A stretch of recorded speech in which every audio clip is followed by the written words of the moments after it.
Mana abang ni? Dah lambat nak berbuka.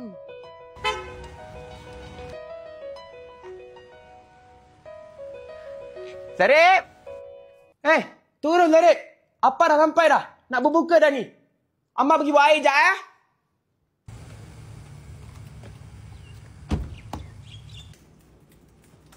Sekejap saja lagi akan masuknya waktu berbuka bagi wilayah persekutuan.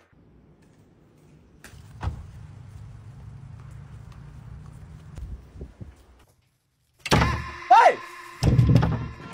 Zarip! Maria! Zarip! Maria! Zarip! Hei! Kenapa tutup pintu? Sudah azan kan, Mak? Allah. Kali ni dia tak ada sempat masuk. Lepas tu macam mana mau berbuka dah? Yo, makanan semua dekat apa?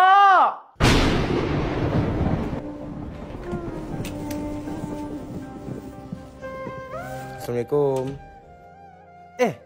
Bang, buat apa kat sini? Tak balik rumah bini pertama you ke?